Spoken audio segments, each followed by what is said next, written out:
이제 갓 결혼한 정효환 주사랑 부부. 그들의 신혼은 기대와 설레임으로 가득합니다. 자기야. 어? 맛있어? 너무 맛있어. 나도 하나만 줘봐. 안 돼. 나도 하나만 줘봐. 안 돼. 아, 하나만 아유, 줘봐. 안 돼. 이거 3개밖에 안 남았단 말이야. 맛있다며. 아까 내가 2개 산다 그랬더니 사지 말래며 안 먹는다고. 화내는 거야 지금? 내가 어제 화냈다 그래. 맛있어서 그래. 그러니까 하나만 줘봐. 맛있는 거 나도 나눠 먹어야지. 빨리 하나만. 그럼 딱 하나만 주는 거야? 응. 하나만. 더 뺏어 먹으면 안 돼. 알았어. 알겠지? 응. 자, 아.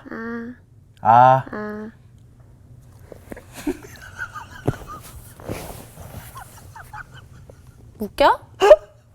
아, 내가 먹는 걸로 장난치지 말라 그랬잖아. 알았어. 아유, 정색하고 그래. 아유, 그럴 수 있지. 왜 그래? 정색하고 그래. 주면 되잖아. 제일 큰 걸로 이렇게 주면 되잖아. 자.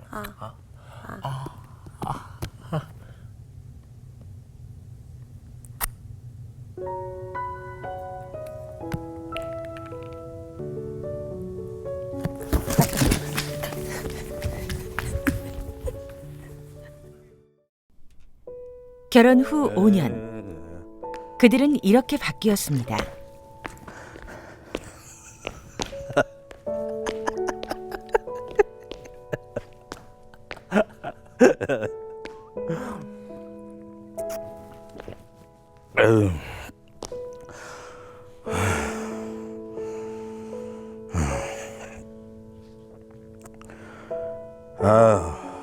힘들다.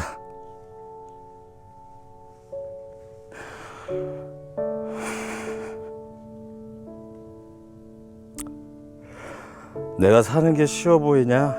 어?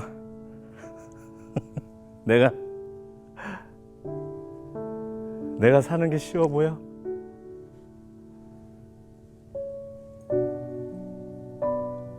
우리 왜 이렇게 변했지?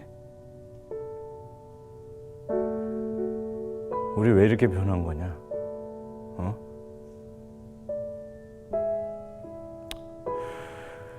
회사 다니면서 내가 젊은 놈 치고 올라오지 위에 사람 눈치 보는 게 그게 쉬울 것 같아? 너 내조 잘한다며. 너 내조 잘한다며. 그래서 내가 너 선택한 거 아니야. 근데 이게 뭐야? 맨날 잔소리 얻어먹고 여기 가서 뻥 차이고 저기 가서 뻥 차이고. 나는 뭐야? 나 어디서 위로받고 나는 어디서 화풀이를 하냐? 회사에서도 왕따, 집에서도 왕따.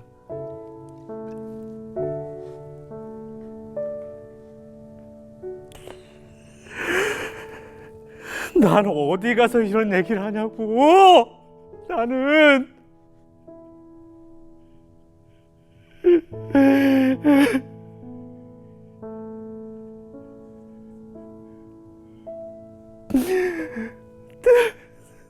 집에 가서 내가 있을 자리가 없잖아. 따뜻하게 말이라도 한마디 해주냐 네가?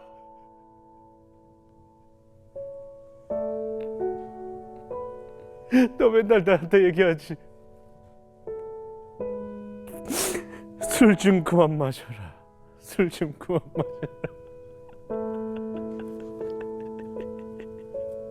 마셔라. 내가 마시는 술의 절반이 내 눈물이다.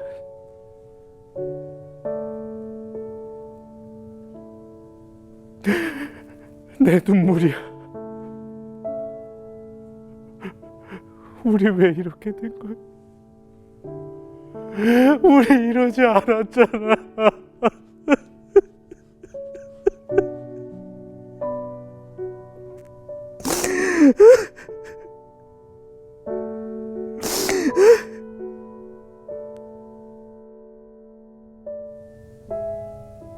당신 그렇게 나가버리면 난 어떡해. 나는 어떡하냐고. 지켜준다며. 나 평생 행복하게 해준다며. 누군 쉬운 줄 알아? 애들 돌보고 당신이랑 어머니 눈치 보면서 나도 하루하루가 진짜 지옥 같아. 나도 내가 하고 싶은 거, 내가 입고 싶은 거 다 하면서 살고 싶어. 난 집에만 있고 싶어서 집에 있는 줄 알아? 내 거 다 포기하고서는 내조해달라고. 그래서 나 집안일만 하잖아. 나 집안일 열심히 했잖아. 당신 스트레스 받는다고. 당신 나가서 친구들 만나고 술 먹으면서 풀잖아. 당신은 풀기라도 하잖아. 나는 집안 식구들 눈치 보여서 친구 만난 지도 나 진짜 3년도 넘었어. 알아? 내가 전화하면 당신 전화도 안 받지? 어머니가 전화하면 쪼르르 달려오잖아. 나 그 모습 볼 때마다 내가 얼마나 비참하고 외로운지 알아? 당신은 내 편이어야지. 나 당신이랑 있어도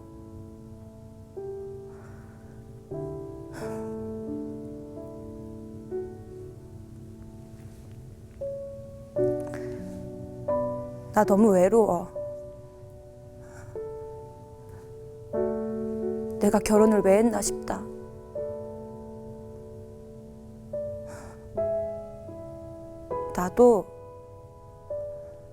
나도 살고 싶어.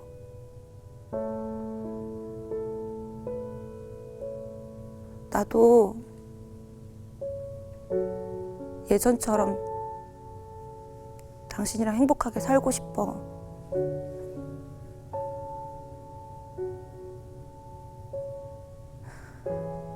근데 당신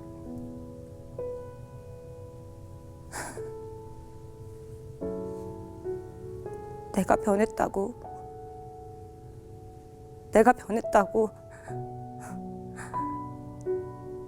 내가 얼마나 더 해야 돼? 내가 얼마나 더 해야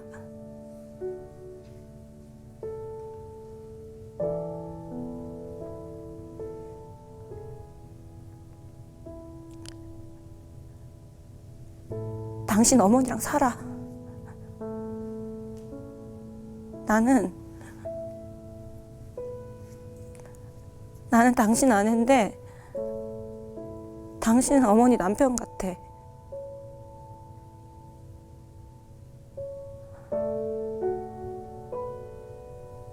나 너무 외로워.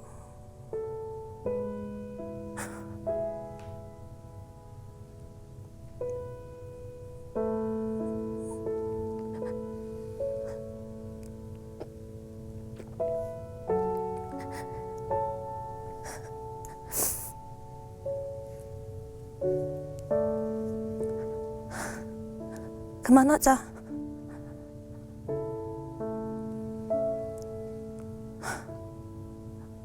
그만해.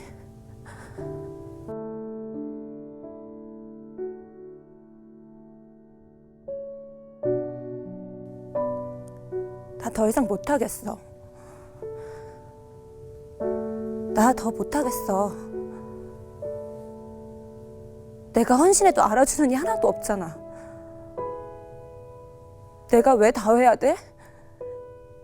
내가 왜 어머니 일 다 해야 되고, 내가 왜 집안 식구들 다 챙겨야 되고, 나는 왜 그게 당연해? 당신 그거 다 당연하게 여기잖아.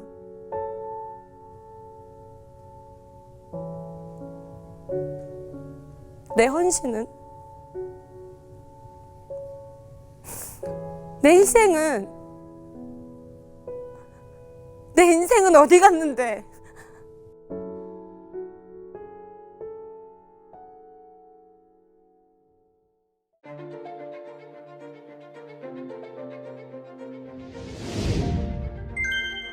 결혼을 하면서 부부들은 상대가 항상 내 편이 되어주길 기대합니다.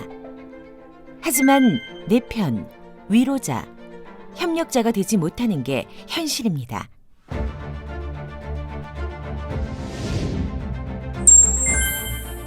웃음 마음 만들기 글로벌 상담 코칭 부부 따로 또 같이. 지금 당신의 배우자는 누구 편인가요? 내가 싫어하는 배우자의 모습은 어떤 것일까요? 이번 시간에는 부부 문제를 해소하거나 개선하는 방법을 살펴보겠습니다.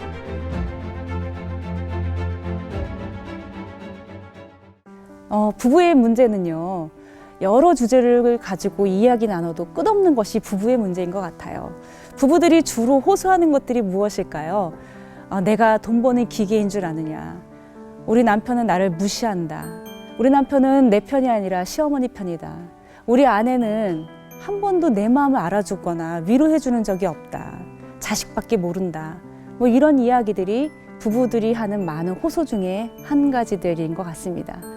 그것뿐만 아니라 부부들이 자기 상대 배우자에게 거는 기대들이 있죠. 어떤 기대를 하고 결혼을 했을까요?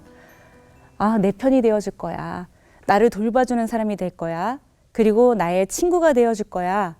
그리고 나를 보호해주는 사람이 될 거야. 아빠처럼, 엄마처럼. 그런 기대를 가지고 결혼들을 하죠. 하지만 이런 기대가 곧바로 호소의 문제로 바뀌어지는 상황들을 우리는 종종 보게 됩니다. 제가 아는 권사님이 그런 이야기를 했습니다. 남편이 항상 어머니가 전화를 하면 바로 달려간다는 거예요. 그 일이 신혼 때부터 시작이 되었다라고 합니다. 어머니가 전화하면 새벽에도 달려가고요. 어머니가 전화하면 밤늦게도 달려가고요. 자기는 빠듯한 돈을 모아서 한 푼 한 푼 저축해서 조그마한 집이라도 장만하려고 하면 어머니가 아주버님한테 이런 일이 생겼다, 너희 누나한테 이런 일이 생겼다 하면서 돈이 필요하다고 하면 그 돈을 다 박박 긁어서 가는 거. 이걸 한평생 겪다 보니까 이 사람이 내 남편이라고 하지만 내 남편인지 어머님 남편인지 알 수 없었다라고 이야기하더라고요. 아마도 이 어머니가 홀로 되시고 나서 이 자기의 말을 잘 들어주는 막내 아들을 많이 의지하며 살다가 아들이 결혼해서 아내와 함께 가정생활을 하는 것을 바라보면서 여러 가지 필요한 것들, 여러 가지 걱정스러운 것들이 있을 때 예전과 똑같이 아들을 호출했던 것이죠. 그런데 이 아들이 어머니에게 달려갈 때마다 아내는 늘 버려지는 느낌이었습니다. 그러다 보니까 권사님은요, 시간이 지날수록 남편이 너무 미워졌습니다. 처음에는 시어머니에게 칭찬받고 싶고 시어머니에게 인정받고 싶어서 남편이 하는 것만큼 열심을 다해 시어머니에게 잘했지만 시어머니에게 돌아오는 것은 칭찬은커녕 핀잔뿐이었고요. 언제나 쏙쏙 남편을 빼어가는 어머니가 너무 미웠다고 합니다. 그러다가 남편의 얼굴에서 어머니의 모습이 보이기 시작하니까 그걸 역시 너무너무 화가 나서 분노가 막 치솟아 오르기 시작했다고 하더라고요. 그런 경험들을 하던 이 권사님, 어떻게 하면은 자신의 문제를 해결할 수 있을까 고민해 보기 시작을 했습니다. 오늘 제가 이야기했던 따로 또 가치가 바로 여기서부터 시작이 됩니다. 따로 또 가치는 어떤 이야기냐면요. 보엔이라고 하는 상담학자가 있는데 정신병을 가지고 있는 많은 환자들을 치료하다 보니까 그중에서도 조현병에 걸린 환자들 가족 중에 엄마와 감정이 전혀 분리가 되어 있지 않은 자녀들에게서 이 조현병 증세가 많이 나타나더라고 하는 것을 발견하게 되었습니다.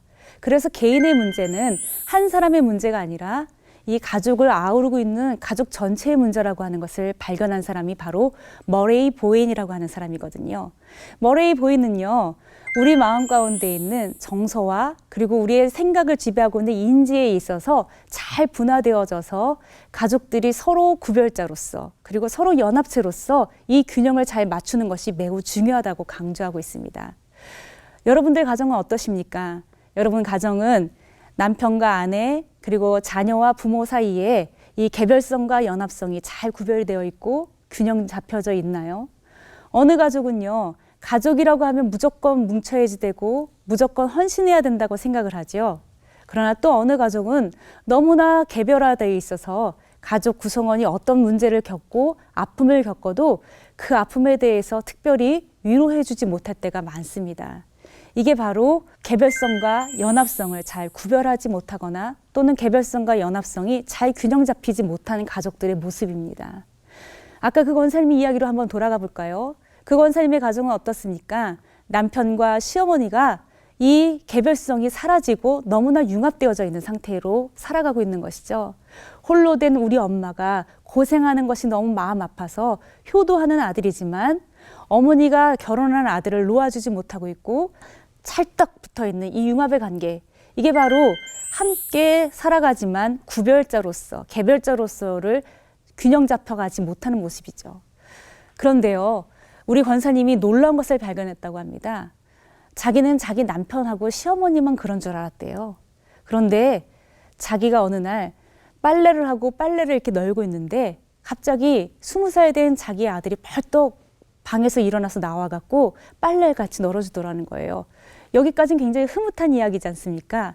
그런데 그 아들이 하는 말이 이 권사님을 정신이 번쩍 들게 만들었다고 합니다.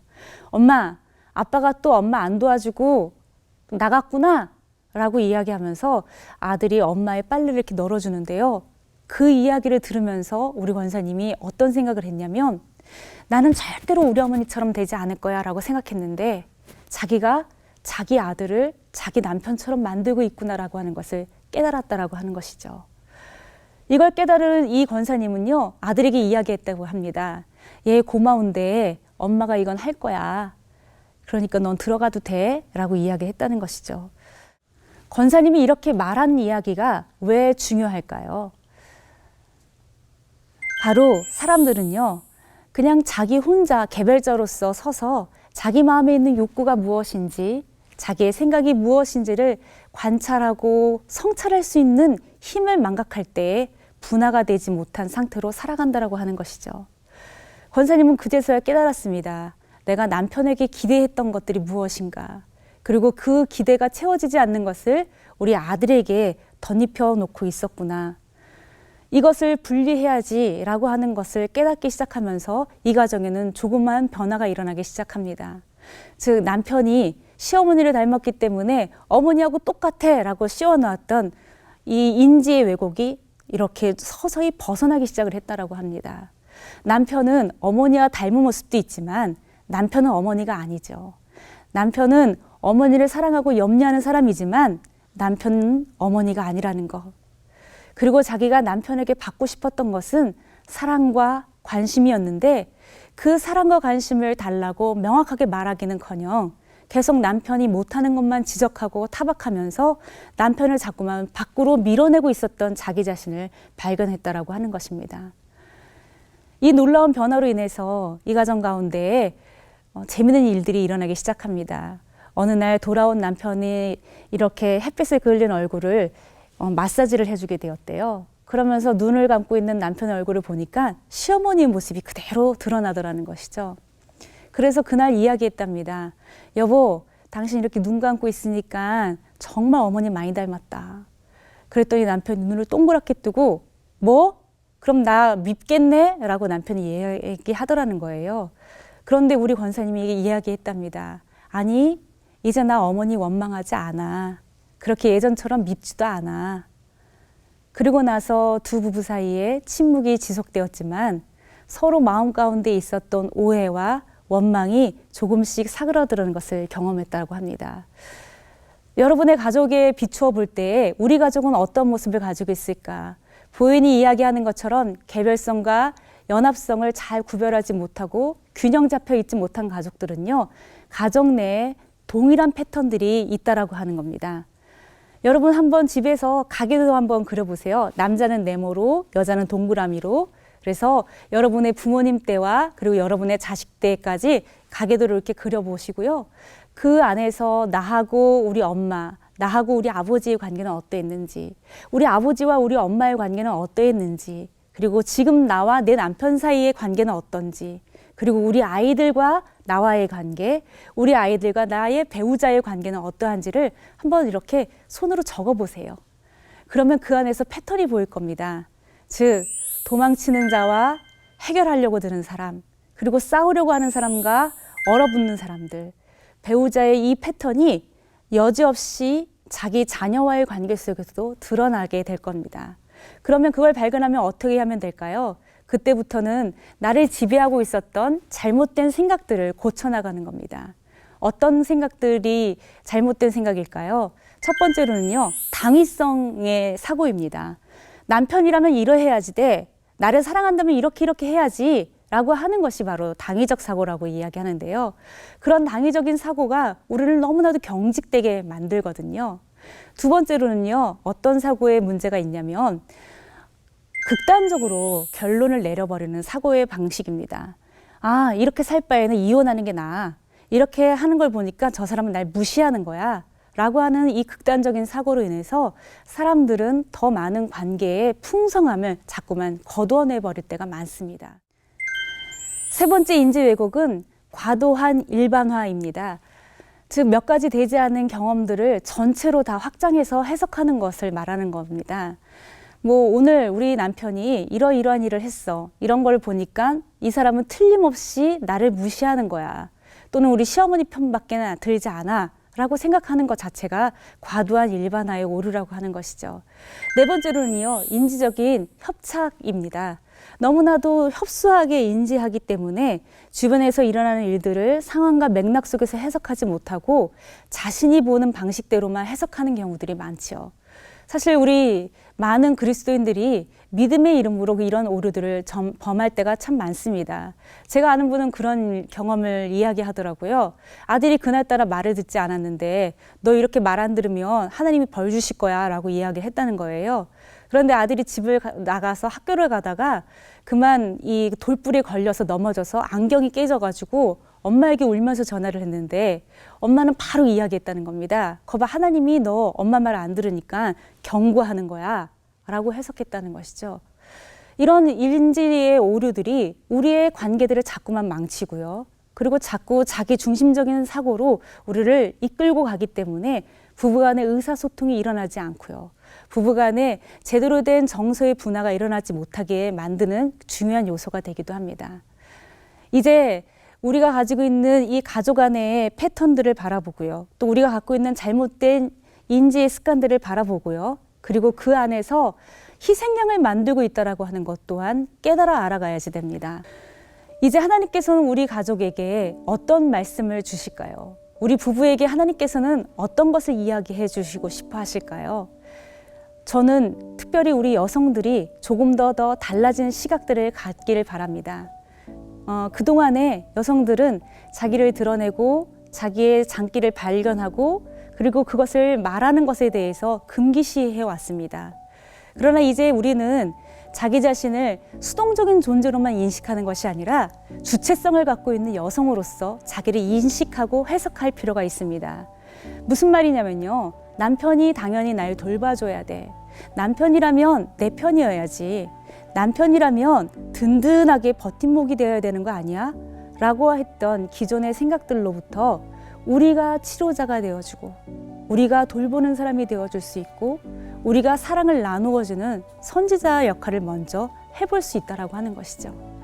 여러분 가정엔 어떤 변화가 일어날지 기대하게 됩니다. 그냥 맹목적으로 서로를 비난하고 상대방의 마음과 상대방의 감정에 휩쓸려서 살아가는 것을 선택할 것인가? 그리고 이 관계의 구도를 자꾸만 내 자녀에게 대물림하는 이 아픔의 관계를 계속해서 반복할 것인가? 그것을 끊어내고 그것의 변화를 일으키는 주체적인 사람이 될 것인가? 하나님께서 여러분에게 그 기회를 허락하시고 그리고 선택할 수 있도록 길을 인도해 주실 것이라고 믿습니다.